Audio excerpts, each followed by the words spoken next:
رحم اللہ من قرأ الفاتحہ.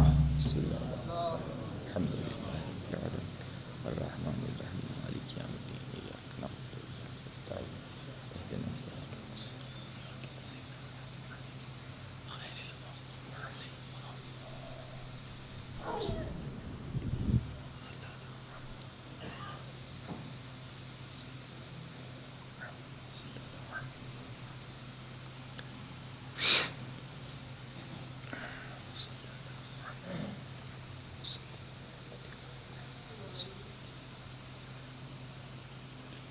اعوذ باللہ من الشیطان اللعین الرجیم. لا حول ولا قوة الا باللہ العلی العظیم.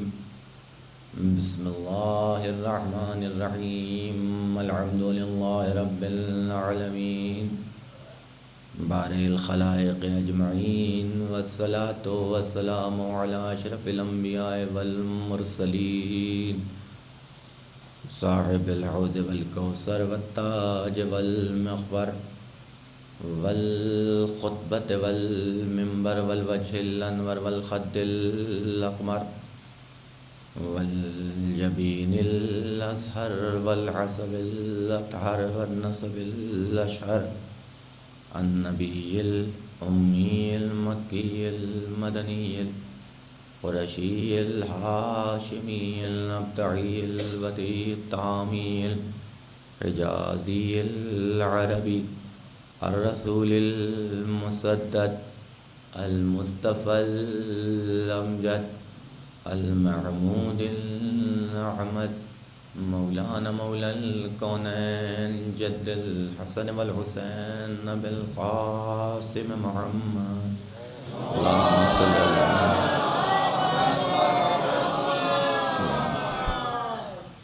وآله الطيبين الطاهرين المعصومين الداعين إلى سبيل الله بالحكمة وبالموعظة الحسنة قادة الأمم أولياء النعم عدن الرحمة سيما بقية الله العدم مولانا حجة ابن الحسن العسكري.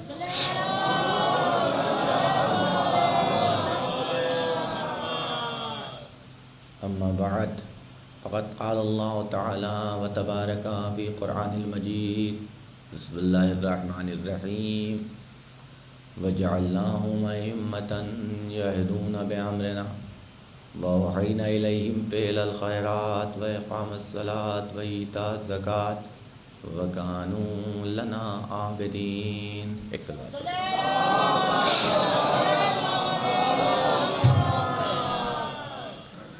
یہ کہ اعلان حضرات سماعت فرما لیں. بتاریخ 8 محرم 8:30 بجے صبح ایک مجلس عزا منعقد ہے جسے شرکت کے متمنی ہیں سید حضرات. اگر زحمت نہ ہو تو آگے تھوڑا سا تشریف لیں. آگے کا حصہ خالی تھوڑا سا ادھر آ جائیں. ادھر آگے بیٹھو. نوجوان بزرگوں کو اپنی جگہ پہ رہنے دیں. جو نوجوان لوگ ہیں وہ آگے بیٹھ جائیں. آ جائیں تھوڑا سا آگے آ جائیں. خالی ایک صلوات پڑھ دیں محمد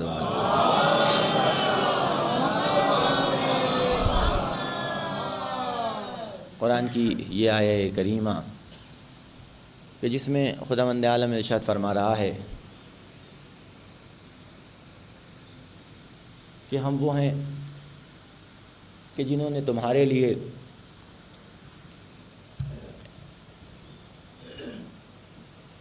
امام بنائے یہدون بامرنا کہ جن کا کام یہ ہے کہ وہ ہمارے امر سے تمہاری ہدایت کریں گے.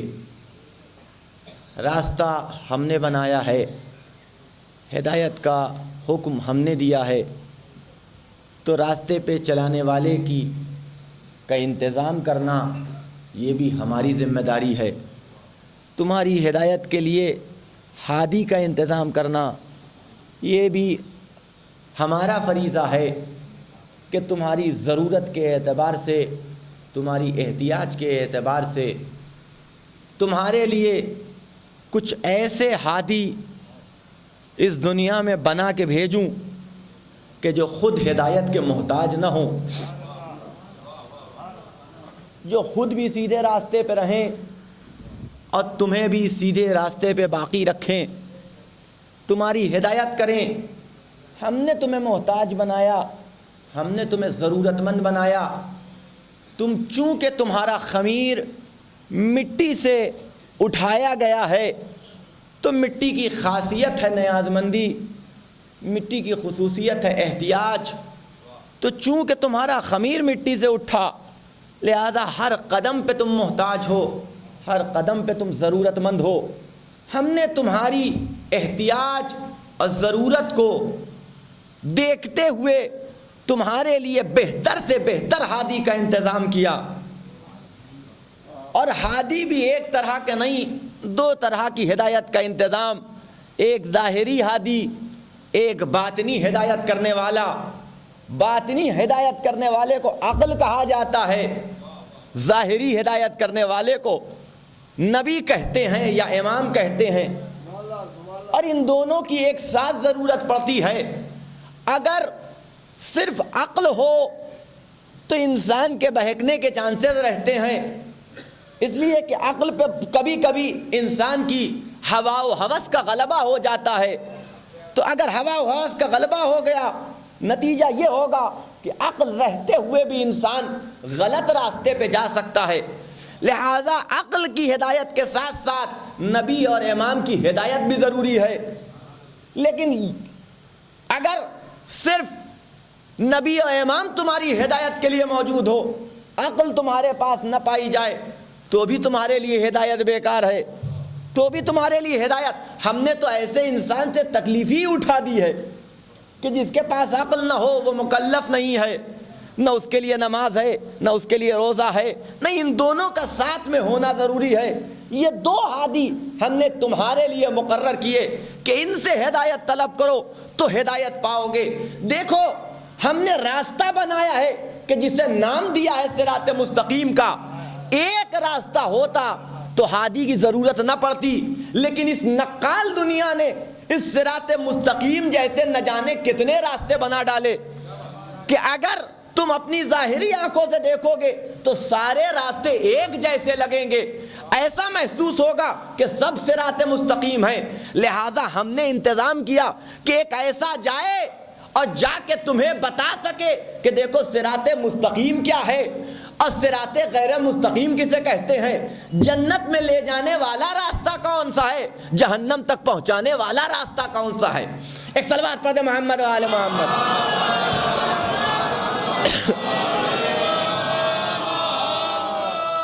اور یہ ہدایت تمہیں نصیب اس وقت ہوگی کہ جب اسے مانو کہ جس کو ہم نے بنا کے تمہارے حوالے کیا ہے۔ ہم خصوصیات بتا دیتے ہیں، اس خصوصیات کے تحت اس سے سوال کرو، اس سے دریافت کرو۔ دیکھو میرا نبی جاتے ہوئے کیا کہہ کے جا رہا ہے، کیا حوالے کر کے جا رہا ہے۔ دوسروں کی باتیں نہ سنو کہ جو یہ کہہ رہے ہیں کہ نبی گئے تو کسی کو بنا کے نہیں گئے، جبکہ خود اپنی کتابوں میں لکھ رہے ہیں یہ حدیث آشکارا طور کے اوپر، انی تارکم فیکم الثقلین، کہ میں تمہارے درمیان دو گرا قدر چیزیں چھوڑے جا رہا ہوں، ایک کا نام ہے قرآن، ایک کا نام ہے اہل بیت۔ دونوں سے تمسک رکھو گے تو صراط مستقیم پہ باقی رکھو گے۔ ان میں سے کسی ایک کا دامن بھی اگر چھوٹ گیا تو صراط مستقیم تمہارے ہاتھ سے جاتا رہے گا۔ ایک طرف قرآن ہے تو دوسری طرف اہل بیت ہے، دونوں سے تمسک رکھنا۔ کیوں؟ اس لیے کہ تمہیں دنیاوی احتیاج کو بھی پورا کرنا ہے، آخرت کی ضرورتوں کو بھی پورا کرنا ہے، اور ان دونوں کے تمسک کے ساتھ ہی تم دنیاوی اور آخرت کی اپنی ضرورتوں کو پورا کر سکتے ہو۔ عجیب بات ہے عزیزان گرامی، آپ غور کیجئے گا، نبی دو چیزیں چھوڑ کے گئے، ایک کو قرآن کہا گیا، ایک کو اہل بیت کہا گیا۔ ہم نے یہ دیکھا کہ 1,23,000 999 نبیوں میں سے ہر نبی کچھ نہ کچھ چھوڑ کے گیا ہے. صحیفہ چھوڑ کے گیا, کتاب چھوڑ کے گیا, ساتھ میں اپنی آل چھوڑ کے گیا. دونوں طریقے کے انتظام کیے. غور کیجئے گا, کتاب کا بھی انتظام کیا ہے اور اپنی آل میں سے کسی ایک کا, اس کتاب پڑھانے والے کا بھی انتظام کیا ہے. یہ مسلمان بھی تسلیم کرتے ہیں, سارے فرقے مانتے ہیں, چاہے وہ موسیٰ کی شکل میں, چاہے وہ نوح کی شکل میں, چاہے وہ ابراہیم کی شکل میں. ہر نبی نے اپنے بات کا انتظام ایک ہادی کے عنوان سے کیا, سب نے مانا. تو جو خیال 1,23,999 نبیوں کا تھا, وہ معاذ اللہ کیا ہمارے نبی کو نہ ہوگا؟ غور کیجئے گا. اور ایسا انتظام کہ ہم جو چھوڑے جا رہے ہیں, چاہے کتاب کی شکل میں چھوڑ کے جائیں, چاہے آل کی شکل میں چھوڑ کے جائیں, نہ اس کتاب کا کوئی مقابلہ کر سکتا ہے, نہ اس آل کا کوئی مقابلہ کر سکتا ہے. دیکھو کتابیں بہت سی نازل ہوئی, لیکن کسی کتاب, کوئی کتاب یہ چیلنج کرتی ہوئی نظر نہیں آئے گی کہ ہر شے کا علم ہمارے اندر پایا جاتا ہے. توریت بھی ہے, انجیل بھی ہے, زبور بھی ہے, اور انبیاء پہ نازل ہونے والے دوسرے صحیفے بھی ہیں. کوئی ایک کتاب یہ دعویٰ کرتی نظر نہ آئے گی کہ ہر شے کا علم ہمارے اندر پایا جاتا ہے. سب اپنی آل چھوڑ کے گئے, لیکن کسی کی آل ایسی نظر نہ آئے گی کہ جو منبر پہ آ کے کہے کہ جو پوچھنا چاہو ہم جواب دینے کے لیے تیار ہیں, جو سوال کرو گے ہم اس کا جواب دیں گے. دیکھو قرآن چھوڑا تو کہہ رہا ہے ولا رطب ولا یابس الا فی کتاب مبین. کوئی خشک و تر ایسا نہیں ہے کہ جو اس کتاب میں نہ پایا جائے. کھلا چیلنج قرآن کر رہا ہے کہ ہر خشک و تر ہمارے اندر موجود. آل چھوڑ کے گیا ہوں تو کھلا چیلنج ہماری آل کر رہی ہے کہ سلونی قبل ان تفقدونی. جو پوچھنا چاہو پوچھو, تمہارے ہر سوال کا جواب دینے کے لیے تیار ہیں. ایک صلوات پڑھ دے محمد و آل محمد پر.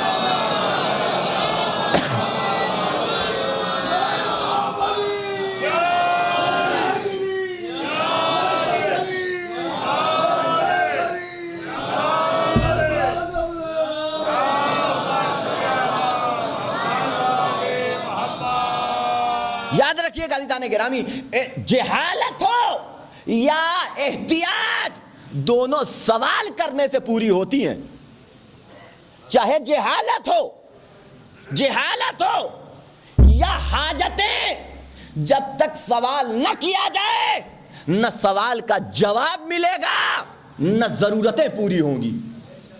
بغور کیجئے گا, سوال کو علم کی چابی بتایا گیا ہے, علم کی کنجی. بغور کریں آپ, کنجی تمہارے حوالے ہے. سوال کی صورت میں کرو گے تو جواب ملے گا, نہ کرو تو جاہل مر جاؤ گے. بغیر سوال کیے جواب نہیں ملے گا. جواب نہیں ملے گا تو جہالت دور نہیں ہوگی. جہالت دور نہیں ہوگی تو جاہلوں کی موت مرو گے. بغور کریں میں کیا عرض کر رہا ہوں. ضرورت مانگو گے تو ملے گی. خدا بھی بغیر مانگے بہت سی چیزیں نہیں دیتا. طلب کرو گے تو ملے گی. قرآن کھلا چیلنج کر رہا ہے نا, فَاسْأَلُوا أَهْلَ الذِّكْرِ إِن كُنتُمْ لَا تَعْلَمُونَ. جاہل ہو, علم حاصل کرنا چاہتے ہو, جہالت کو دور کرنا چاہتے ہو تو سوال تو کرو. فَاسْأَلُوا أَهْلَ الذِّكْرِ, اہل ذکر سے پوچھو تو صحیح. قرآن کہہ رہا ہے تو اب اس سے سوال کرنا کہ جس کے پاس مسائل بھی ہوں اور مسائل کا حل بھی پایا جائے. اس سے سوال کرنا کہ جس کے پاس تمام مسئلوں کا حل موجود ہو. وہ بیچارہ کہ جو بیٹی سے پوچھ کے حل بتائے, اس سے خدا سوال کرنے کا حکم نہیں دے سکتا. غور کیجئے کہ میں کیا عرض کر رہا ہوں. اس سے سوال کرو کہ جس کے پاس مسائل بھی اور مسائل کا حل بھی ہے. قرآن وہ کتاب کہ جس میں ہر شے کا علم, ہر شے کا علم, جو کتاب اللہ نے عربی زبان میں نازل کی, عربی زبان میں نازل کی. لیکن عجیب بات دیکھیے, وہ عرب کہ جن کو اپنی عربیت پہ ناز تھا, وہ بھی علی کے بغیر نہ قرآن کو صحیح پڑھ سکے نہ قرآن کو صحیح سمجھ سکے. انہیں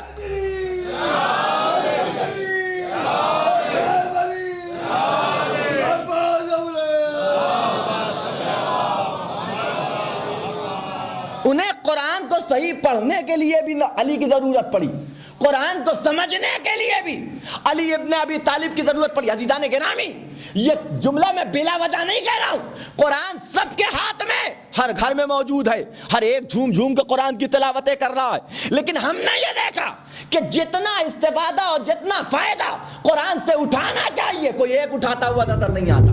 نہ کسی سوال کا جواب مل رہا ہے اسے قرآن سے، نہ کسی مسئلے کا حل مل رہا ہے قرآن سے۔ روم کا بادشاہ اس نے اسلامی خلیفہ کے پاس سوال بھیج دیا کہ ہمارے پاس کتابیں موجود ہیں، ہم نے یہ دیکھا ہے کہ جو اللہ کی آسمانی کتاب ہے اس کے اندر کوئی ایک ایسا سورہ ہے، بزرگ جانتے ہوں گے اس واقعے کو، نوجوانوں کے لیے عرض کر رہا ہوں، کوئی ایک ایسا سورہ ہے کہ جس کے اندر حروف تہجی میں سے 7 حرف نہیں پائے جاتے۔ غور کیجئے میں کیا عرض کر رہا ہوں، کوئی ایک ایسا سورہ کہ جس کے اندر حروف تہجی میں سے 7 حرف نہیں پائے جاتے۔ جو کتاب جس کے اندر یہ سورہ پایا جائے وہ آسمانی کتاب ہے اور وہ مذہب برحق ہے۔ آپ کا نبی رسالت کا دعویٰ کر رہا ہے، آپ کا نبی کہہ رہا ہے کہ میرے پاس آسمانی کتاب ہے، تو ہم نے توریت میں ڈھونڈ لیا، زبور میں تلاش کر لیا، انجیل میں دیکھ لیا، اگر آپ کی کتاب میں وہ سورہ ہو تو بیان کیجئے۔ بادشاہ ہمارے اور آپ جیسا آدمی نہیں کہ جس تک علماء کی ہاتھ نہ پہنچ سکے اور علماء کو جمع نہ کر سکے، بڑے بڑے اس زمانے کے قاریان قرآن، حافظان قرآن کو دربار میں جمع کر لیا گیا، سب آ کے بیٹھ گئے، سوال سامنے رکھا گیا، وہ کون سا سورہ ہے کہ جس کے اندر یہ 7 حرف نہیں پائے جاتے؟ وہ 7 حرف کیا ہے؟ پہلا سے، دوسرا جیم، تیسرا خے، چوتھا زے، پانچواں شین، چھٹا زو، ساتواں فے۔ یہ 7 حرف کون سے سورے میں نہیں ہے؟ غور کیجئے گا، بڑے بڑے جید عالم دین بیٹھے ہوئے ہیں، حافظان قرآن، عالمان قرآن، حسبنا کتاب اللہ کا دعویٰ کرنے والے سب بیٹھے ہوئے ہیں، قرآن پہ اوپر سے نیچے تک نظر دوڑائی جا رہی ہے، وہ کون سا سورہ کہ جس میں یہ 7 حرف نہ ہو؟ ڈھونڈتے رہے، نہ ملا، آخر میں ہاتھوں کو جوڑ کے آنا پڑا اسی دروازے پہ کہ جس دروازے پہ آج سے پہلے ان کے بزرگ آتے رہے تھے، آنا پڑا۔ یبن رسول اللہ، اسلام پہ آ چاہیے، اسلام پہ آ چاہیے، عزت اپنی بچانی ہے، دہائی اسلام کی دی جا رہی ہے، یا رسول اللہ اسلام پہ آ چاہیے۔ شاہ روم نے یہ سوال بھی کیا ہے، آپ بتائیے اس مسئلے کا حل۔ سارے علماء بیٹھے ہیں، امام کے چہرے پہ تبسم ہے، بغیر تأمل کے آواز دیا، اس سورے کو سورہ الحمد کہا جاتا ہے۔ ہر روز نماز میں پڑھنے والا مسلمان جب حقیقت سورہ الحمد کو نہ سمجھ سکا تو پورے قرآن کی حقیقت کو سمجھنا، غور کیجئے گا، وہ سورہ الحمد ہے کہ جس کے اندر یہ 7 حروف نہیں پائے جاتے۔ بھئی یہ بھی بڑا مشکل مسئلہ نہیں تھا، ہو سکتا ہے کوئی ہمارے اور آپ جیسا انسان یا کوئی بہت زیادہ دقیق نگاہ رکھنے والا انسان ڈھونڈ لے قرآن میں کہ یہ ایک سورہ ہے، یہ کوئی بڑی بات نہیں ہے۔ بادشاہ نے اکیلا سوال، شاہ روم نے صرف ایک سوال کیا تھا، کون سا سورہ ہے؟ بادشاہ نے اپنی طرف سے ایک سوال کیا، مولا یہ بتائیے کہ کیوں نہیں ہے یہ حروف سورہ الحمد میں کیوں نہیں ہے؟ کہا سن میں بتاتا ہوں تجھے، قرآن میں سے نہیں ہے، کیونکہ سے مراد ہے صبور، صبور کہتے ہیں تباہی کو، ہلاکت کو۔ جیم سے مراد ہے جہنم یعنی جہنم، خے سے مراد ہے خیبت یعنی خسران، گھاٹا، نقصان، زے سے مراد ہے زقوم، کڑوی ترین شے، شین سے مراد ہے شقاوت، زو سے مراد ہے ظلمت، فے سے مراد ہے فرقت، اور یہ جو سورہ ہے کہ جسے سورہ الحمد کہتے ہو یہ رحمتوں کا سورہ ہے اور یہ ساری چیزیں رحمت سے منافات رکھتی ہیں۔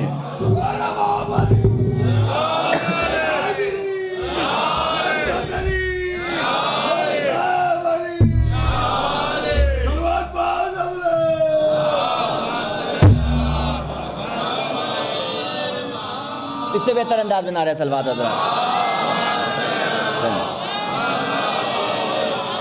توجہ فرمائیے گا۔ یہ ساری چیزیں اللہ کی رحمت سے منافات رکھتی ہیں اور یہ رحمتوں کا سورہ۔ بھئی توجہ کی بات یہاں اور قابل غور مسئلہ یہاں ہے کہ یہاں سوال قرآن کی آیت کی تفسیر کے بارے میں نہیں تھا۔ یہاں سوال یہ نہیں تھا کہ کون سی آیت کے کیا معنی ہے، کون سی آیت کا کیا مفہوم ہے، کون سی آیت محکم ہے، کون سی آیت متشابہ ہے، کون سی آیت کا کیا شان ہے۔ نہیں، الفاظ کے بارے میں، قرآن کے حروف کے بارے میں امام نے بتایا کہ جنہیں قرآن کے حروف نصیب نہ ہو انہیں قرآن کے معنی کیا نصیب ہوں گے۔ ایک صلوات پڑھیں محمد و آل محمد۔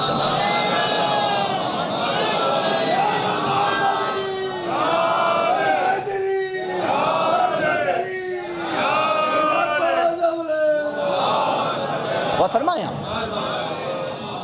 دعویٰ کرنا آسان ہے کہ ہمارے لیے قرآن کافی ہے، لیکن قرآن سے اس کے مطالب و مفاہیم کو سمجھنا، تم الفاظ تک نہ پہنچ سکے تو قرآن کے معنی و مطالب و مفاہیم تک کیسے پہنچو گے؟ انہوں نے بتایا کہ قرآن میں کیا پایا جاتا ہے۔ لے کے آئے تھے علی ابن ابی طالب قرآن کہ لو، جب جمع کیا جا رہا تھا اور مسلمانوں کے اندر یہ تھا کہ قرآن جمع ہو جائے، قرآن جمع ہو جائے، تو علی ابن ابی طالب لے کے پہنچے تھے۔ کہا نہیں، آپ کا لکھا ہوا قرآن نہیں چاہیے۔ واپس کر دیا گیا، اور واپس کر دینا ہی ان کے حق میں بہتر تھا، اس لیے کہ علی اگر قرآن لکھیں گے تو صرف آیتیں نہیں لکھیں گے، شان نزول لکھیں گے، یہ بھی لکھیں گے کہ آیت کہاں نازل ہوئی اور کس کے بارے میں بھی نازل ہوئی۔ توجہ رکھیے گا، تو جہاں آیت تطہیر کے بارے میں نازل لکھیں گے کہ کہاں نازل ہوئی، کس کے بارے میں نازل ہوئی، تو ویسے ہی سورہ منافقون کے بارے میں بھی تو لکھیں گے کہاں نازل ہوا، کس کے بارے میں نازل ہوا۔ کہ ان کا قرآن رہنے دو تاکہ حقیقتوں پہ پردہ پڑا رہے۔ ایک صلوات پڑھتے محمد و آل محمد۔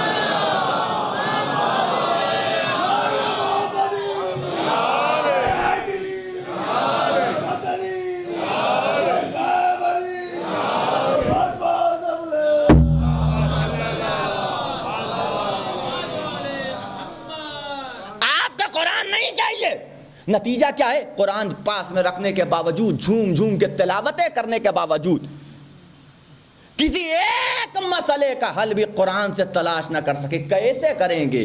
نبی کہہ چکے تھے القرآن مع علی وعلی مع القرآن۔ قرآن علی کے ساتھ ہے، علی قرآن کے ساتھ ہے۔ قرآن کو سمجھنا ہے تو علی سے پوچھو، علی کو سمجھنا ہے تو قرآن سے پوچھو۔ قرآن علی کے بارے میں بتائے گا، علی قرآن کے بارے میں بتائیں گے۔ یہ بھی وہاں سے نازل ہوا، وہ بھی وہاں سے نازل ہوئے، نہ یہ ووٹوں سے بنا نہ علی ووٹوں سے بنے۔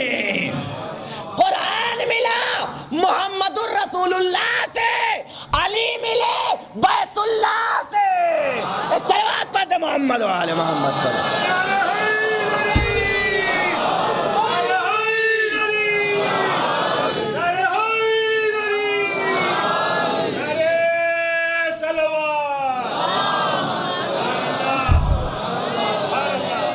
توجہ فرمائیے، آپ نبی کہہ چکے کہ علی قرآن کے ساتھ، قرآن علی کے ساتھ ہے، قرآن علی کے ساتھ، علی قرآن کے ساتھ ہیں۔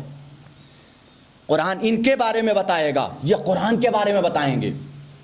لیکن ادب دشمنی، کہنے لگے علی کو چھوڑ کے کسی سے بھی لے لیں گے، علی کو چھوڑ کے اپنے مسائل کا حل فلاں سے، ان سے کہ جنہیں ابھی اسلام لائے ہوئے 2 سال بھی نہیں ہوئے، جنہوں نے نبی کی حیات میں، صرف نبی کی حیات میں سے 2 سال پایا ہے، لیکن کمال ہے کہ 2 سال کے درمیان میں حدیثوں کی اتنی بڑی ٹکسال کھڑی کی، لاکھوں حدیثیں کہ آدمی اس کے بارے میں تصور نہیں کر سکتا کہ اتنی حدیثیں ملی کہاں سے انہیں. 2 سال کے عرصے میں فتح خیبر کے بعد مسلمان ہوئے. 2 سال نبی کی زندگی کا حصہ اور اتنی کثیر حدیثیں مسلمانوں. عجیب بدبختی ہے کہ جو 2 سال صرف نبی کی صحبت میں رہا مسلمان نے اس سے پورا دین لے لیا, اور جو نبی کی زبان چوس کے بڑا ہوا اس سے کوئی سوال نہیں کرتے, اس سے کوئی سوال نہیں کرتے. صلوات پڑھ محمد و آل محمد.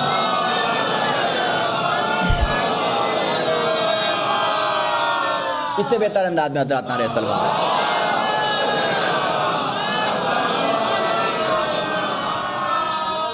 کہ جس کا کھانا پینا نبی کی زبان سے, جس کی نبی کی زبان سے, اور کمال ہے اس کا کہ اٹھا کے تاریخ دیکھ ڈالیے. جس تک فضیلت پہنچی سارا کریڈٹ خود لے کے بیٹھ گیا. آپ اٹھا کے دیکھیے تاریخ, چاہے وہ کتنا بڑا صحابی کیوں نہ ہو, فضیلت اگر پہنچ گئی کریڈٹ خود لے کے بیٹھ گیا. لیکن یہ کمال ہے آپ کے مولا کا کہ اگر فضیلت نے ان کے دروازے پہ اپنا سر تسلیم خم کیا تو انہیں نے اس فضیلت کو نبی تک پہنچا دیا, اس نبی تک پہنچا دیا. یہ کمال ہے ہمارے اور آپ کے مولا کا. منبر پہ بیٹھ کے سلونی کا دعویٰ کر رہے ہیں علی, پوچھو جو پوچھنا چاہو پوچھو, ہر سوال کا جواب دیں گے. اب پھر اس کے بعد غور کیجئے گا, سوال ہو رہا ہے جواب دے رہے ہیں. سامنے والے نے حیرت سے پوچھا, حیرت سے سوال کیا, ابن ابی طالب اتنا علم, اتنا بڑا علم کا خزانہ, تو اب یہاں پہ ہمارے اور آپ جیسا انسان ہوتا تو خاموش ہو جاتا. علی کی زبان کھلی, علمنی رسول اللہ الف باب, مجھے میرے نبی نے 1000 باب سکھائے تھے, میں نے ہر باب سے 1000 باب پیدا کر لیے. فضیلت علی کے دروازے پہ سجدہ ریز ہو رہی تھی, علی نے اس فضیلت کو نبی تک پہنچا کے اپنے ظرف کو بیان کر دیا. اتنا کوئی باظرف ہو تب وسیع نبی بنتا ہے. ایک صلوات پڑھ دے محمد و آل محمد.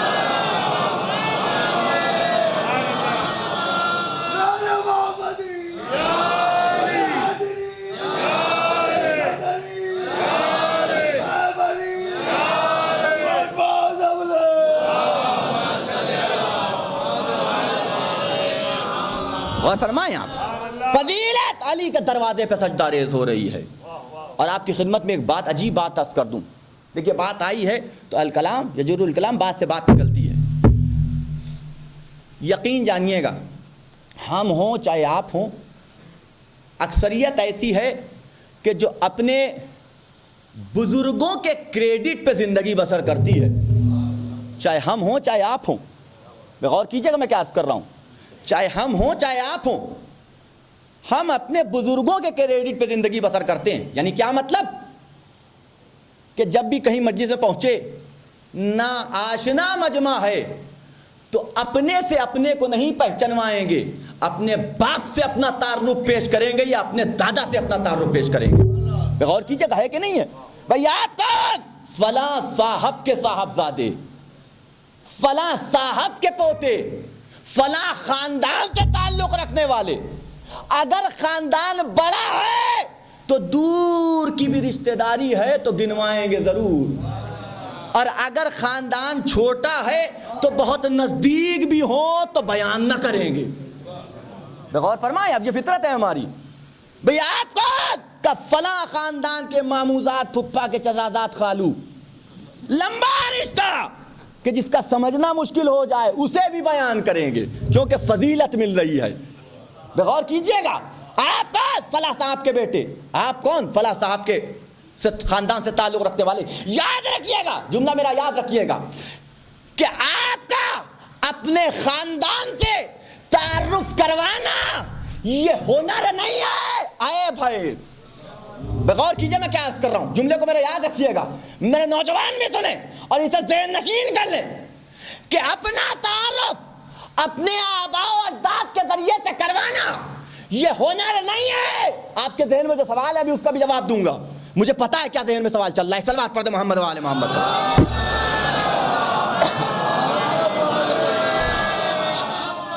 اپنے خاندان اور آباء و اجداد سے اپنا تعارف کروانا یہ عیب ہے، ہنر نہیں ہے۔ اس کا مطلب یہ ہے کہ انسان اس وقت اپنے آباء و اجداد سے تعارف کرواتا ہے کہ جب خود انسان کے اندر کوئی کمال نہ پایا جائے۔ توجہ رکھیے گا میں کیا عرض کر رہا ہوں بھئی، جب خود کوئی کمال نہ ملے تب انسان تعارف کرواتا ہے کہ ہم فلاں کے بیٹے ہیں، فلاں خاندان سے تعلق رکھتے ہیں۔ غور کیجئے گا، تو یہ عیب ہے۔ اور یاد رکھیے گا کہ اگر اپنے اندر کمال نہ پایا جائے تو آباء و اجداد سے تعارف نہ کروائیے۔ پہلی یا دوسری مجلس میں نے یہ بات کہی تھی، ورنہ آپ ان کے لیے ننگ کا باعث بن جائیں گے۔ انسان دیکھے گا اور کہے گا باپ ایسا بیٹا ایسا۔ توجہ رکھیے گا، اگر ذاتی کوئی کمال نہ ہو اور خاندان سے تعارف کروایا جا رہا ہے تو یہ عیب ہے، ہنر نہیں ہے۔ لیکن ایک صلوات پڑھ دیں محمد وآل محمد پر۔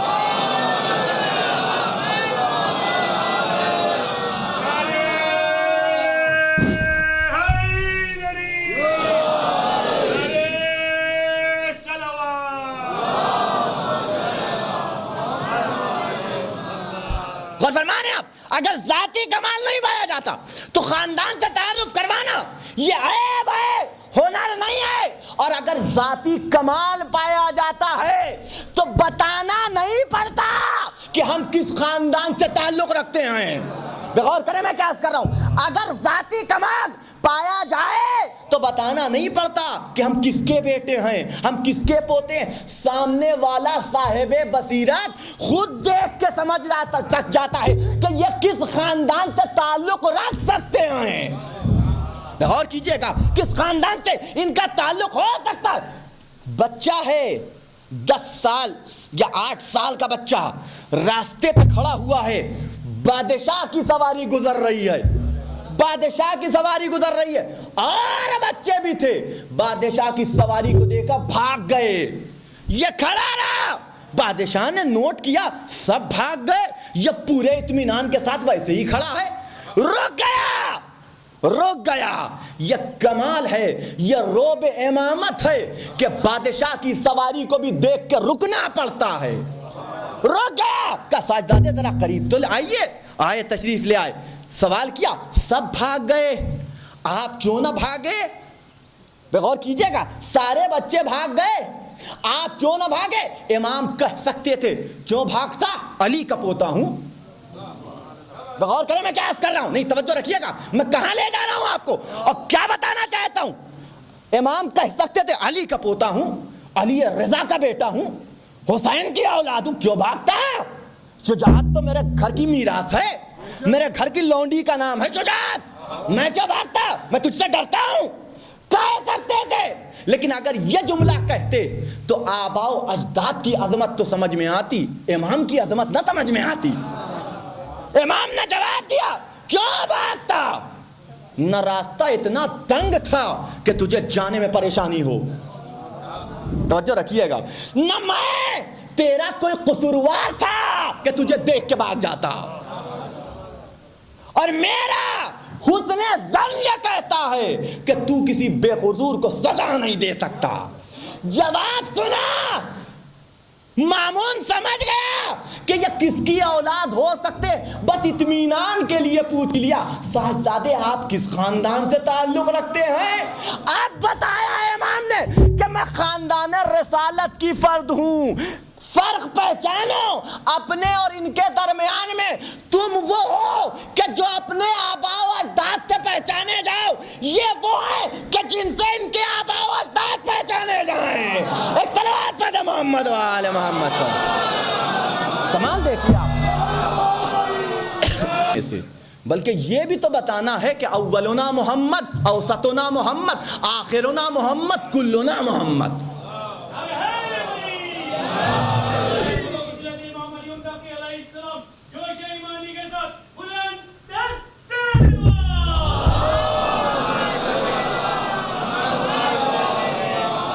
غور فرمائیں آپ،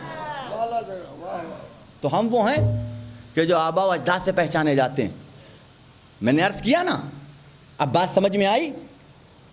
کہ اگر اپنے اندر کوئی کمال نہ پایا جائے تو آباء و اجداد سے تعارف کروانا عیب ہے، لیکن اگر اپنا ذاتی کمال ہو، اپنے اندر علم پایا جائے، اپنے اندر فضیلت پائی جائے تو بتانا نہیں پڑتا، صاحب نظر خود سمجھ جاتا ہے، باظرفیت اور باظرف انسان خود سمجھ جاتا ہے کہ کس خاندان سے تعلق رکھ سکتے ہیں، بتانا نہیں پڑتا۔ غور کیجئے گا، اپنے علم سے بتاتے ہیں، اپنے زہد و کمال و تقوی سے بتاتے ہیں کہ ذرا اسے دیکھو اور ہمارے دادا کے علم کا اندازہ کرو۔ فضیلت ان کے در پہ سجدہ ریز ہوتی ہے، یہ پہنچا دیتے ہیں اپنے آباء و اجداد تک۔ علی کا کردار اور چوتھے امام کا بھی کردار دیکھ لو، سجدہ کرتے تھے، پیروں میں گھٹے پڑ جاتے تھے کہ کاٹ آ جاتا تھا ہر سال، امام کہتے تھے اسے پھینکنا مت، رکھے رہو، جب میں مر جاؤں تو میرے قبر میں میرے ساتھ کر دینا۔ ہر سال سوال کرنے والے سوال، جب نہ رسول اللہ اتنی عبادت، اتنا سجدہ، اتنا رکوع، اتنا قیام، اتنا قعود، فضیلت نے سجدہ کیا تھا در زین العابدین پہ، در زین العابدین پہ سجدہ کیا تھا۔ ہم اور آپ ہوتے تو اگر بڑے باظرف ہوتے تو صرف خاموش رہتے، بڑے باظرف ہوتے تو صرف خاموش رہتے، اس کے علاوہ کچھ نہ کرتے۔ امام نے آواز دی، وہ فضیلت ہی کیا کہ جو ہم سے میرے نانا اور میرے دادا تک نہ پہنچ جائے۔ آواز دی، تو میری عبادتوں کو دیکھ کے تعجب کر رہا ہے، اگر میرے بابا حسین کی عبادتوں کو دیکھتا تو کیا کہتا، میرے دادا علی مرتضیٰ کی عبادتوں کو دیکھتا تو کیا کہتا، اور میرے نانا رسول خدا کی عبادتوں کو دیکھتا تو کیا کہتا۔ فضیلت نے سجدہ کیا زین العابدین کے در پہ، پہنچا دیا رسول اللہ تک۔ ایک صلوات پڑھ محمد و آل محمد۔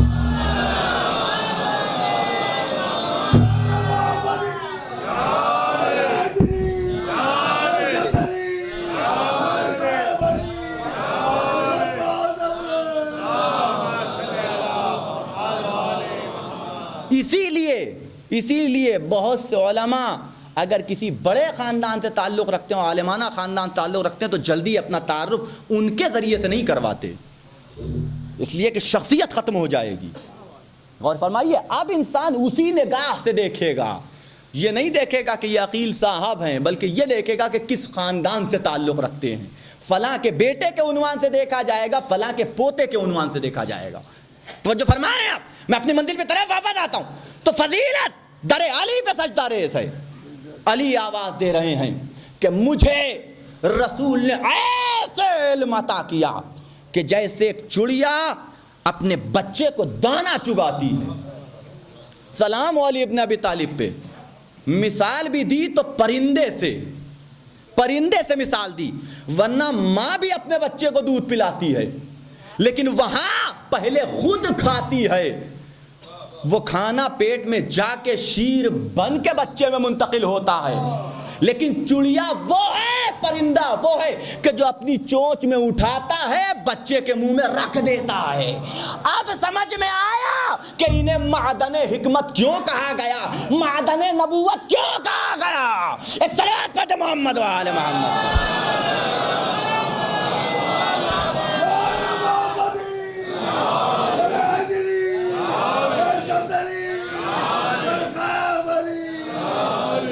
فرمائیں آپ، یہ معدن نسالت بھی ہے، ذات جامعہ کبیرہ جملہ، کہ یہ معدن نبوت بھی ہیں، یہ معدن حکمت بھی ہیں۔ کیا مطلب یہ ہے کہ اللہ کی جانب سے نازل ہونے والا علم و فیوز و برکات پہلے ان پہ نازل ہوتے ہیں، تب کائنات میں تقسیم ہوتے ہیں، ورنہ جو کچھ وہاں سے نازل ہو رہا ہے، چاہے علم کی صورت میں ہو، چاہے حکمت کی صورت میں ہو، اگر تم پہ نازل ہو جائے، تم تک ڈائریکٹ پہنچ جائے، تو تم اسے ہضم نہیں کر سکتے، ہضم نہیں کر سکتے۔ یہ پہلے ان پہ آتا ہے، اس لائق بناتے ہیں کہ تم اس کے متحمل ہو سکو، تب تم تک پہنچتا ہے۔ گاڑیاں کھڑی ہوئی ہیں، کاہے سے چلتی ہیں؟ کہاں پیٹرول سے چلتی ہیں۔ کہاں سے نکلتا ہے؟ کہاں زمین سے نکلتا ہے، زمین سے نکلتا ہے۔ جہاں کنواں ہے وہاں جائیے، اپنے ٹینکر کو کھول کے گاڑی کے سارا پیٹرول بھر لیجئے، آ جائیے اور گاڑی چلائیے۔ کہا نہیں، اس سے نہیں چل سکتی گاڑی۔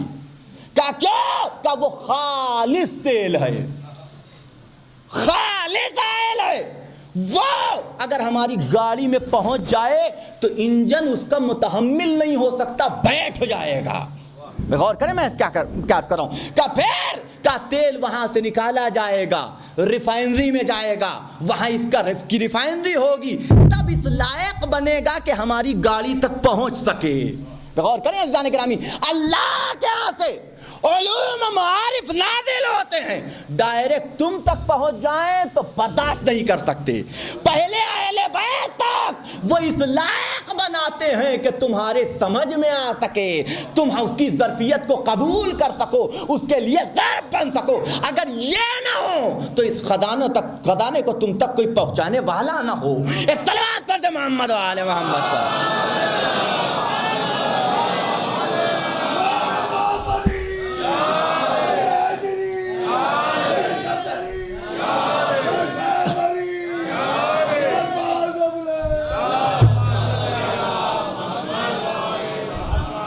یہ وہاں سے نازل ہوتے ہیں اہل بیت پہ معدن حکمت، حکمت کی کانیں۔ اللہ حکیم ہے لیکن حکمت پہلے ان تک پہنچتی ہے تب تم تک پہنچتی ہے۔ یہ وسیلہ ہیں اللہ کے اور تمہارے درمیان کہ اس سے لے کے تمہیں علم و حکمت عطا کرتے ہیں۔ بس یا نگرامی زیادہ سے آپ حضرات کو زحمت دینے کا ارادہ نہیں ہے، لیکن چند باتیں ابھی اس مرحلے پر رہ گئی جو آپ کی خدمت میں عرض کر دوں۔ قرآن کھلا چیلنج کر رہا ہے کہ سوال کرو گے تو جواب ملے گا، سوال کرو گے تو علم حاصل ہوگا۔ فصلو، سوال تو کر کے دیکھو۔ اچھا کس سے سوال کرو؟ کہہ رہا اہل ذکر سے پوچھنا۔ اہل ذکر سے، ہر ایک سے سوال نہیں کیا جاتا، ہر ایک سے ہر سوال کا جواب نہیں طلب کیا۔ اہل ذکر سے پوچھو، وہ بتائیں گے تمہیں، وہ تمہارے سوال۔ اہل ذکر کون ہے؟ تفسیر دیکھی تو پتہ چلا کہ ذکر سے مراد نبی کی ذات، ذکر سے مراد نبی کی ذات۔ تو اب اگر ذکر نبی ہیں تو اہل ذکر کون ہے؟ بغور یہ سوال ہوگا نا کہ ذکر نبی تو اہل ذکر وہ کس کی ذات والا صفات؟ کہ اہل سے مراد اہل بیت ہیں۔ بغور کیجئے گا کہ اہل سے مراد اہل بیت۔ اب یہیں جھگڑا شروع ہو گیا کہ اہل بیت کون ہے؟ بغور کریں عزیزان گرامی، اہل بیت کون ہے؟ یہیں پہ جھگڑا۔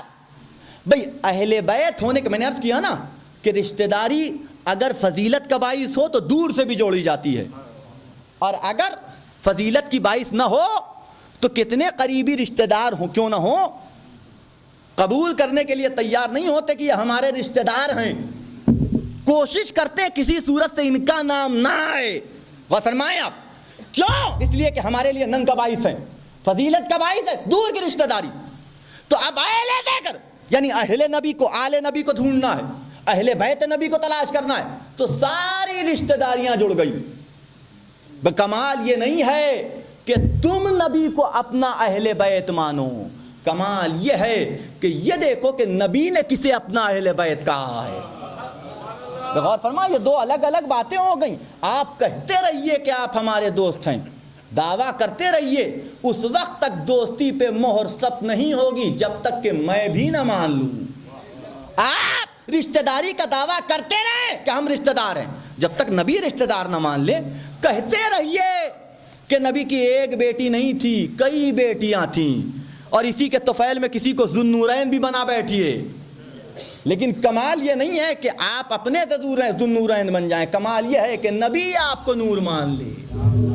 غور فرمائیں آپ، نبی چلو مان لیا کہ نبی کی اور بیٹیاں بھی تھیں، لیکن کسی کے بارے میں اس طرح کا ایک چھوٹا سا جملہ ہی صحیح دکھا دو کہ فلاں میرا حصہ ہے، فاطمہ تو بذاتم منی، ایک جملہ دکھا دو، بغور کیجئے گا، ایک جملہ کسی کے بارے میں دکھا دو تو یہیں سے پتہ چلا۔ بہت توجہ رکھیے گا، میں جملہ آپ کی خدمت میں عرض کر دوں، اس سے پہلے یاقوت پورہ کی مجلس میں یہ جملہ عرض کیا تھا، ایک صلوات پڑھ دیں محمد و آل محمد پر۔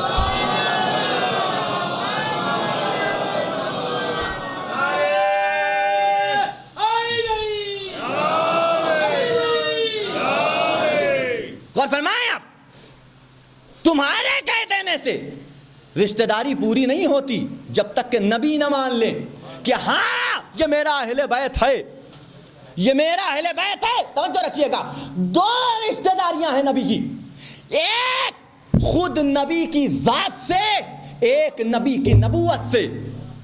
بغور کریں میں کیا کر رہا ہوں، یعنی نبی کے دو طرح کے رشتہ دار، ایک اہل بیت نبی اور ایک اہل بیت نبوت. غور کریں عزیزان گرامی, اہل بیت نبی الگ, اہل بیت نبوت الگ. اب چونکہ رشتہ داری ہو گئی لہذا ماننا پڑے گا, وہ تو ہماری بھی مجبوری ہے, کہنا ہی پڑے گا, تسلیم کرنا ہی پڑے گا, مجبوری ہے ہماری. لیکن اگر تسلیم کریں گے بھی اور شریعت مانے گی بھی تو اہل بیت نبی میں تو مانے گی, اہل بیت نبوت میں تسلیم نہ کرے گی. غور کیجیے گا, کمال ہے ان کا کہ یہ اہل بیت نبی بھی ہیں, اہل بیت نبوت بھی ہیں, اہل بیت نبوت بھی ہے. اور نبی کو حکم ہے کہ نبوت سے ہٹ کے کوئی عمل نہ انجام دے. تو فاطمہ تو بدعتم منی نبی نہیں کہہ رہے ہیں بلکہ نبوت کے رشتہ دار کو گنوا رہے ہیں. بے توجہ رکھیے گا, حسین منی نہیں کہہ رہے ہیں بلکہ یہ بتا رہے ہیں کہ نبوت کا رشتہ دار کون ہے, نبوت کے اہل بیت کون ہے. علی انا و علی من نور واحد نہیں کہہ رہے ہیں بلکہ یہ بتا رہے ہیں کہ نبوت کے اہل بیت کون ہے. ہوں گے رشتہ دار, ہوں گے رشتہ دار, لیکن یہ دیکھو کہ نبی نے کسے اپنی نبوت کا اہل بیت مانا. چھوٹا سا بچہ ہے, آپ جیسا اور ہم جیسا معمولی آدمی بھی پسند نہ کرے. عید کا دن ضد کر رہے ہیں, عرب والوں کے پاس ناقے ہیں, ہمارے پاس ناقے نہیں ہیں, ہم کاہے پہ عیدگاہ جائیں. چھوٹے چھوٹے بچے یہ معمولی سی ضد پوری کریں گے آپ, کتنا ہی چہیتا کیوں نہ ہو, گھر میں تو پوری کر بھی دیں, باہر کبھی ایسے لے کے نہ جائیں گے. غور کیجئے گا, بہت چہیتے ہوں تو اپنے بچوں کے لیے گھر کے اندر تو ناقہ بننا شاید گوارا کر لیں, لیکن اگر بچے ضد کر دیں کہ چلیے نانا ذرا باہر بھی ٹہلا لائیے, ایسے گوارا کریں گے آپ کہ علی جا کوٹلے میں اس طریقے سے اپنے نواسوں کو لے کے ٹہلیں؟ نہیں گوارا کریں گے. لیکن نبی کو دیکھیے کہ پشت پہ حسن و حسین, مدینے کی گلیاں, اصحاب کا مجمع, ایک زلف کا سرا حسن کے ہاتھ میں, ایک زلف کا سرا حسین کے ہاتھ میں. بے عجیب بات ہے عزیزان گرامی, کیا بنے ہیں نا رسول, ناقہ حسن و حسین کیا ہے, سوار. ایک گاڑی کی ڈرائیونگ سیٹ دو آدمیوں کے ہاتھ میں نہیں دی جاتی. بے غور کریں میں کیا عرض کر رہا ہوں, ایک گاڑی کی ڈرائیونگ سیٹ دو آدمیوں کے ہاتھ میں نہیں دی جاتی, اور اگر دے دی گئی تو ایک داہنے لے جانا چاہے گا, ایک بائیں لے جانا چاہے گا. حسین نے اپنے دونوں زلفیں ایک حسن کے ہاتھ میں دیا, دوسری حسین کے ہاتھ میں, اور یہ بات بتا دی دیکھو یہ خاندان نبوت ہے, یہاں اختلاف نہیں, جدھر حسن جائے گا ادھر ہی حسین بھی جائے گا. ایک صلوات پڑھ دو محمد وآل محمد پر.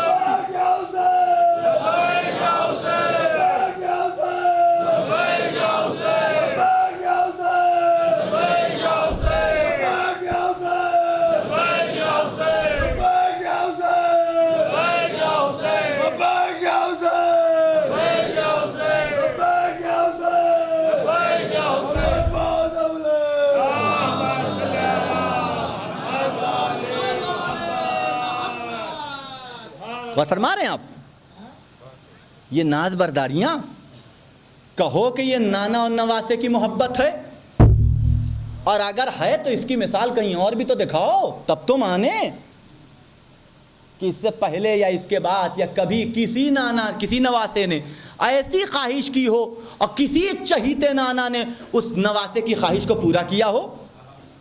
غور کیجئے گا عزیزان گرامی کہ ناقہ بن رہے ہیں نبی, زلفیں ہاتھ میں دے رہے ہیں. اچھا بات یہیں ختم ہو جاتی تو کوئی بات نہیں, نانا عرب کے بچوں کا ناقہ آواز دیتا ہے. اللہ اکبر, عظمت اہل بیت نبوت پہچانیے. آواز دیتا. تاریخ نے لکھا کہ نبی نے 12 ناقے کی آواز نکالی، اتنا نکالی کہ آ کے جبریل کو بازو تھامنا پڑا، یا رسول اللہ آپ چپ ہو جائیے، قدرت جوش میں آ گئی ہے۔ یہ اہل بیت نبوت ہیں، یہ اہل بیت نبوت ہیں، یہ ہیں نبی کے اہل بیت کے جن سے سوال کا۔ اور اہل بیت نبوت کو دیکھنا ہے تو چلو یہاں پہ بھی تاریخ کو اور مورخ کو اور فرار کرنے والے کو فرار کی جگہ مل گئی، لیکن اللہ نے آخری انتظام کیا کہ اب کوئی فرار کی جگہ نہیں ملے گی۔ پہچانو اہل بیت نبی کیا ہیں اور اہل بیت نبوت کیا ہیں۔ کہاں پتہ چلا؟ جب مباہلے کا میدان سجا، مباہلے کا میدان سجا، مباہلے کے میدان میں جانا ہے، قرآن کی آیت اتر کے کہہ رہی ہے کہ تم اپنے بیٹوں کو لاؤ، ہم اپنے بیٹوں کو لے آئیں۔ قل تعالوا ندع ابناءنا وابناءکم ونساءنا ونساءکم وانفسنا وانفسکم، لاؤ اپنے بیٹوں کو لاؤ، ہم اپنے بیٹوں کو لائیں، تم اپنے نفسوں کو لاؤ، ہم اپنے نفسوں کو لائیں، تم اپنی عورتوں کو لاؤ، ہم اپنی عورتوں کو لائیں۔ کئی بیویاں رکھنے والا نبی کسی کو بھی نہ لے کے گیا۔ غور کیجئے گا، یہ ایک موقع، اس سے پہلے ایک موقع اور گیا کہ جہاں اللہ کے نبی نے اہل بیت نبوت کو پہچانا۔ وہ کہاں؟ چادر کسا کے اندر، چادر تطہیر کے اندر، کہ ان پانچوں کو لے کر کے اس طریقے سے چاروں طرف سے چادر کا کونا دبایا کہ ام سلمہ جیسی بیوی ہاتھ جوڑ کے کہتی ہے یا رسول اللہ میں بھی آ جاؤں؟ کا خیر پہ ہو، بلکہ میرے جملے میں اہل بیت نبی ہو، اہل بیت نبوت نہیں ہو۔ غور فرمائیں آپ، اہل بیت نبی ہو، اہل بیت نبوت نہیں ہو، باہر رہو، اسی میں تمہاری بھلائی ہے۔ تو جب ام سلمہ جیسی مطیع بیوی نہ آئے، غور فرمائیے گا، یہ ایک مرحلہ اور آخری مرحلہ کا جہاں بالکل یہ بھی گھر کے اندر کی بات تھی، کہا جا سکتا تھا کہ بعد میں فلاں بھی آ گئی تھی، وہ تھی نہیں اس لیے نبی نے نہیں لیا۔ عجیب ہے، نبی تو وہ ہے کہ دین کے رکن کو پورا کرنا ہوتا ہے اور دین کی بات ہوتی ہے تو انتظار 40 سال کرتا ہے، اور یہاں اہل بیت نبوت کو پورا ہونا ہے، تھوڑی دیر نبی نے انتظار نہ کیا۔ غور فرمائیں آپ، پھر بھی کہہ سکتے تھے یہ گھر کی بات ہے۔ لوگ کھلے میدان میں دکھاتے ہیں اہل بیت نبوت کیا ہیں۔ میدان مباہلہ کا میدان مباہلہ سجا ہوا ہے۔ قل تعالوا ندعو ابناءنا وابناءکم ونساءنا ونساءکم وانفسنا وانفسکم، لاؤ اپنے بیٹوں کو لے کے آؤ، لاؤ اپنے نفسوں کو لے کے آؤ، لاؤ اپنی عورتوں کو لے کے آؤ۔ عورت کے مقام پہ صرف نبی فاطمہ زہرا، نفس کی جگہ صرف مولائے کائنات۔ دامادی کا دعویٰ کیا کرو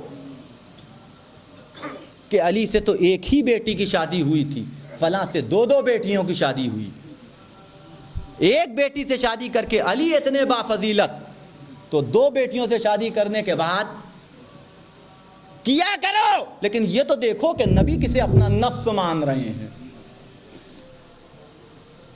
علی بیٹوں کی جگہ پہ حسن حسین، حسن حسین، اور جائیے تاریخ اٹھا کے دیکھیے گا، نبی کا ایک بیٹا تھا کہ جو ابراہیم، اور آپ کو بتا دوں کہ میدان مباہلہ جب برپا ہوا ہے وہ بیٹا 4 مہینے یا 6 مہینے کا باحیات تھا، باحیات تھا۔ یا نبی اللہ کسی کو نہیں لے جا رہے، کم سے کم اپنے صلبی بیٹے کو لے لیجئے۔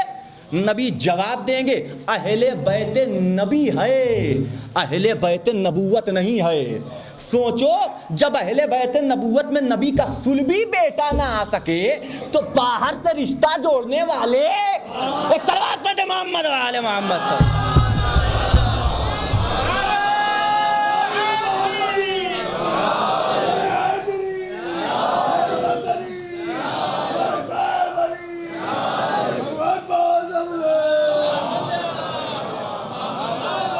تو فرمائیں آپ، لے کے یہ مختصر سا قافلہ حسن کی انگلی پکڑے ہیں، حسین کو آغوش میں لیے ہیں، پیچھے فاطمہ زہرا، اس کے پیچھے علی ابن ابی طالب، یہ چھوٹا سا قافلہ آگے بڑھ رہا ہے، کاہے کے لیے؟ لعنت اللہ علی الکاذبین، جھوٹوں پہ لعنت بھیجنے کے لیے۔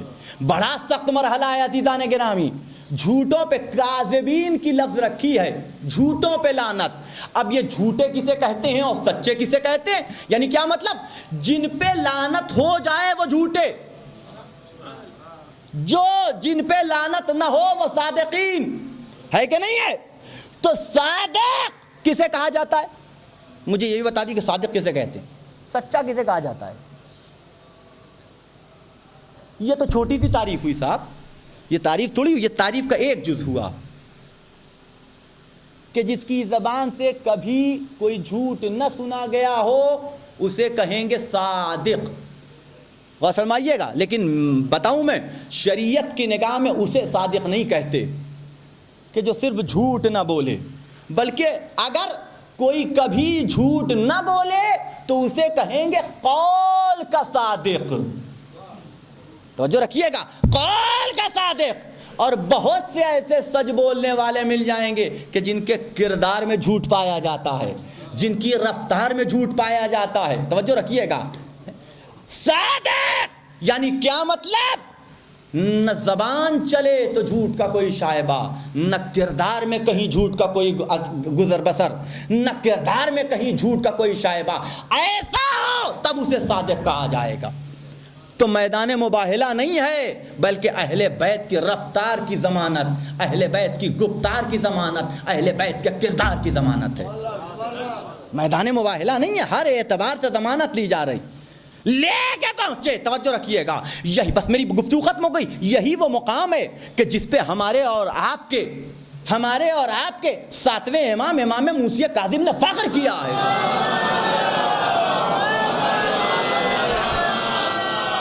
فخر کیا ہے۔ ہارون رشید نے سوال کیا، مولا یا ابن رسول اللہ، کس بات کا گھمنڈ ہے آپ کو؟ کیا اس بات پہ فخر ہے آپ کو کہ آپ رسول کی بیٹی کی اولاد ہیں؟ کیا اس بات کا فخر ہے؟ کہا نہیں، ہمیں اس بات کا فخر نہیں ہے، بلکہ اس بات پہ فخر ہے کہ ہم نبی کے انفسنا میں شامل ہیں۔ توجہ رکھیے گا، سنو، تمہارا نبی سے صرف ایک تعلق، نسلی تعلق، ہم وہ ہیں کہ جس کا نبی سے دوہرا تعلق، نسل کا بھی تعلق، کردار کا بھی تعلق۔ اگر نسل کے اعتبار سے دیکھو گے تو ہم آیے مباہلہ کے ابنانا میں شامل، اور اگر کردار کے اعتبار سے دیکھو گے تو ہم آیے مباہلہ کے انفسنا میں شامل۔ ایک صلوات پڑھتے محمد و آل محمد۔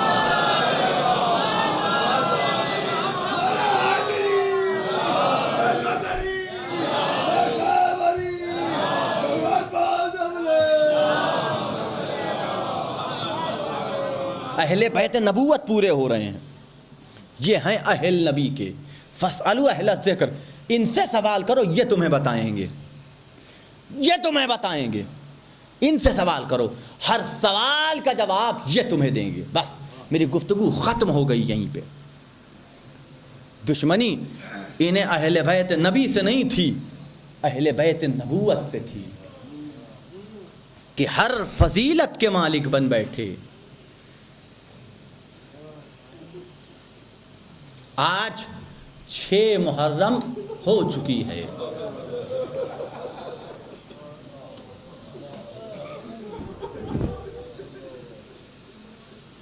وہ تاریخ کہ جسے ہم نے منسوب کر رکھا ہے حسین کے کڑیل جوان علی اکبر سے۔ وہ بیٹا کہ جو رفتار میں، گفتار میں، کردار میں نبی سے مشابہ ہے، 18 سال کی عمر، عین جوانی کا عالم۔ یہ وہ مرحلہ ہوتا ہے کہ بیٹا باپ کا قوت بازو بنتا ہے۔ ہر باپ اپنے بیٹے کو دیکھ کے زندہ رہتا ہے، کہ میرا بیٹا جوان ہو گیا، سینہ گز بھر کا ہو جاتا ہے کہ میرا بھی کوئی سینہ سپر بن گیا، میرے خلاف کوئی بولے گا تو میرا بیٹا جواب دینے کے لیے جوان ہو گیا ہے۔ اب کس کی مجال کہ میرے خلاف کچھ کہہ سکے؟ جوان بیٹا، وہ بھی علی اکبر جیسا بیٹا کہ جو باپ کی آنکھوں کی ٹھنڈک ہو، جو حسین کے دل کا چین ہو۔ یہ قافلہ کربلا نہیں پہنچا تھا، اثنائے راہ میں تھا کہ دفتن ایک صحابی نے سوال کیا، ابن رسول اللہ، ہمارا قافلہ آگے آگے جا رہا ہے، ایسا محسوس ہوتا ہے کہ کوئی ہے کہ جو ہمارے پیچھے پیچھے چلا آ رہا ہے، ہمیں آواز دیتا ہوا ہمارے پیچھے پیچھے۔ حسین نے آواز دی، نہیں پہچانا یہ کون ہے؟ یہ موت ہے کہ جو ہمارے پیچھے پیچھے آ رہی ہے، یہ موت ہے کہ جو ہمیں اپنے گلے لگانا چاہتی ہے۔ علی اکبر کھڑے تھے، آگے بڑھ کے سوال کرتے ہیں، بابا بس اتنا بتاؤ ہم حق پہ ہیں یا نہیں ہیں؟ کہ خدا کی قسم ہم حق پہ ہیں۔ جواب دیتے ہیں علی اکبر، بابا پھر کیا فکر، ہم موت پہ جا پڑیں یا موت ہم پہ آ جائے۔ دیکھو کیسی تربیت کی ہے حسین نے اپنے بیٹے کی، کیا عالم ہے، کیا عالم ہے۔ عجیب ہے عزیزو، اتنا ہی چہیتا بیٹا تھا کہ سید سجاد جب دفن کرنے لگے تو اس بات کا خیال رکھا کہ باپ کے پہلو میں بیٹا دفن ہو، باپ کے پاس بیٹا دفن ہو، کہ جب کوئی جائے زائر تو حسین کی زیارت کے ساتھ ساتھ حسین کو علی اکبر کی شہادت کا پرسہ بھی دے دے۔ مولا کربلا میں نہیں تھے ہم، اب ہم سے اپنے بیٹے کی قربانی کا پرسہ قبول فرمائیے۔ کربلا کا بن ہے، عاشور کا دن ہے، میدان کارزار میں ایک ایک جا رہا ہے، جام شہادت نوش کر رہا ہے۔ عائشہ کی باری آئی، یکے بعد دیگرے، اب اختلاف ہے علماء کے درمیان کہ کب شہید ہوئے علی اکبر، اہل بیت میں سب سے پہلی قربانی یا سب سے آخری قربانی، مجھے اس سے بحث نہیں ہے، نہ اس مسئلے میں پڑھنا چاہتا۔ ایک ایک صحابی ایک ایک جانثار جا رہا ہے، جام شہادت نوش کر رہا ہے، جوان بیٹا حسین کے ساتھ ایک ایک کے جنازے پہ علی اکبر ساتھ جا رہے ہیں۔ آپ تصور کیجئے کہ جب تک علی اکبر رہے ہوں گے حسین کو کسی کا جنازہ اٹھانا پڑا ہوگا، باپ جھکا ہوگا، باپ سے پہلے بابا ابھی آپ کا بیٹا سلامت ہے۔ ہر بات تاریخ میں نہیں ہوتی، لیکن ذرا فکر کر کے دیکھو، خیال کر کے دیکھیے، بابا جوان بیٹا موجود ہے، آپ زحمت نہ کریں۔ لیکن ایک مرتبہ جاتے جاتے سب کے جب تنہا عباس بچے، اب یہ اختلاف ہے کہ جناب عباس کے بعد شہادت ہوئی یا جناب عباس کے پہلے شہادت ہوئی۔ مان لو کہ جناب عباس کے پہلے شہادت ہوئی تو ذرا تصور کرو کہ علی اکبر کے کلیجے کا عالم کیا ہوگا۔ صبح سے لے کر کے شام تک جنازے پہ جنازہ، زہیر کا جنازہ، مسلم ابن اوسجا کا جنازہ، بریر حمدانی کا لاشا، قاسم کے لاش کے ٹکڑے، اون محمد کا لاشا، ایک ایک کا جنازہ اٹھانے والے حسین، ساتھ میں علی اکبر۔ لیکن ایک مرتبہ جب کوئی نہ بچا تو عجب نہیں کہ سینے میں ایک ٹیس سی اٹھی ہو، سب کا جنازہ اٹھا، ہر کے جنازے پہ میرا بابا پہنچا، لیکن میں ساتھ تھا، سب کا جنازہ حسین نے اٹھایا۔ بے شک حسین کو غم ہوا، لیکن جوان بیٹے کا جنازہ